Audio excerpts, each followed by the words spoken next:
So does somebody want to tell me how this happened? Alright, today we're going to look at the mid-season episodes of Euphoria that were released last year in the build-up for a full video covering Season 2 once it's all the way out. This video will not contain spoilers for Season 2 because I haven't watched it yet. I'm going to talk about the second episode starring Jules mostly because she's the focus of the previous video. The episode encompasses Jules' first session with a new therapist. It was written by showrunner Sam Levinson and Hunter Schafer, who plays Jules. The direction is superb here. Sam Levinson's camera is doing a lot of heavy lifting in this scene.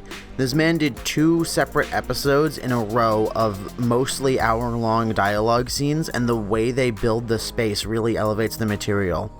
The shot of Jules' eye replaying the events of the season from her perspective is key to establishing mood. When we see her and she starts talking, she's very close, speaking directly to the audience, far more than the therapist whose voice we hear. The therapist is shot from a wider disconnected angle, and Jules weighs on the frame as we see the source of the voice we heard earlier. This is basic filmmaking. Wide shots at weird angles without clean line of sight create disconnect and unease. Close-up on characters' faces give us intimacy. Later on in the session we even get tighter close-ups that I swear are handheld, making the frame even more uneasy. Sam Levinson is such a good director. This guy's gonna get some insane Marvel project and turn it into something amazing, I guarantee it.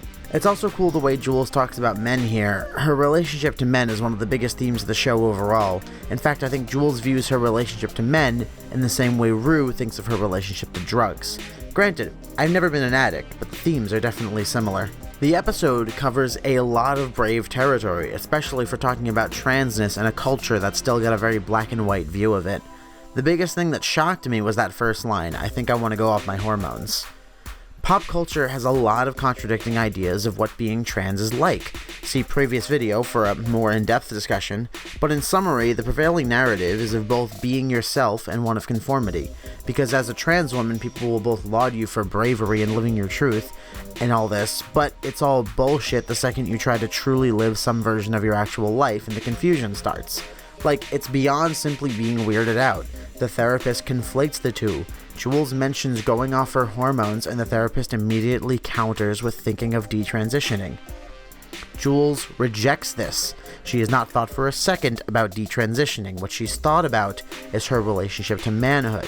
Jules has defined her identity relative to manhood, relative to the thing she was born growing into, to the point where she literally has something implanted to stop her from getting to puberty.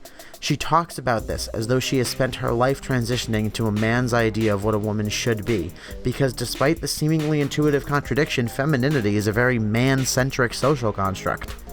Men are defined as men, women are defined as their relationship to men. This is why lesbian couples are asked which of you is the man, because we as a culture don't know how to interpret a woman who has been entirely rejected men, either as a butch lesbian, a femme lesbian, or a trans woman. This line really caught me. Conquering femininity, and at some point, femininity conquered me. Because that's what it's like. It's insane to see this on screen, funded by a major TV network. This is a prestige peak TV drama propped up by HBO as a tentpole of their network by an incredibly talented young director starring a young trans actress actually writing her own story. I don't mean to assume, but god damn, this hit me like a truck watching it for the first time. I cannot wait to see season 2 now if it's anything like this. Jules is torn at the end of it. A few times she tried to open herself to women, they've burned her, with the parallel the therapist draws between her mom and Rue, but she feels this immense weight of expectations that men place on her.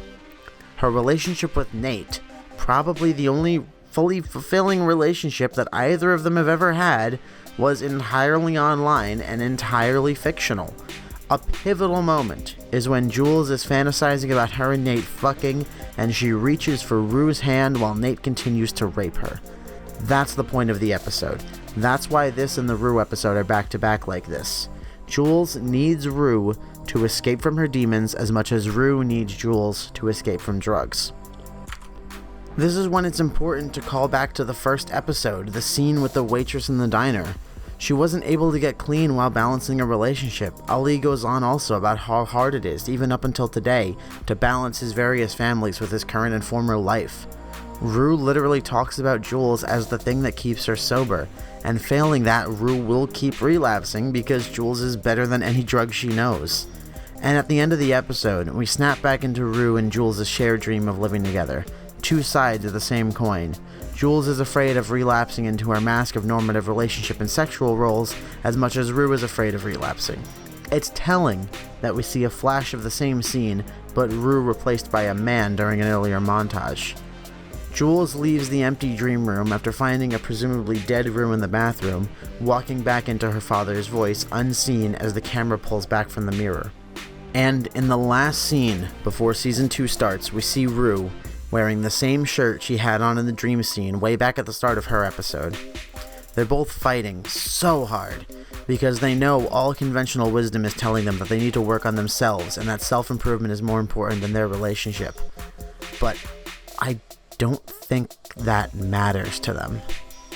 I know this episode's on the short side because these 2 episodes are really only a build-up to season 2, and they're going to be a build-up to the broader themes going on in that. I'm excited that season 2's already kicked off. I'm thinking of doing some community stuff since it's all still coming out. Maybe look out for that. I want to welcome everyone who's found the channel.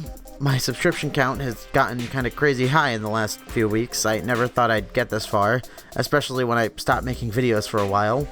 My girlfriend jokes that I'm the channel that everyone finds and is discouraged when they find out I haven't made a video in 3 months. I mean, a little over 100 isn't much, but it's more than I ever thought I'd get. It's kind of getting surreal for me. I've been posting YouTube videos since basically the site started, and I haven't really gotten many views before. I want to keep going, and seeing that number go up makes me think I might actually be able to entertain people. Thank you to all of you, especially to the comments. I try to read all of them.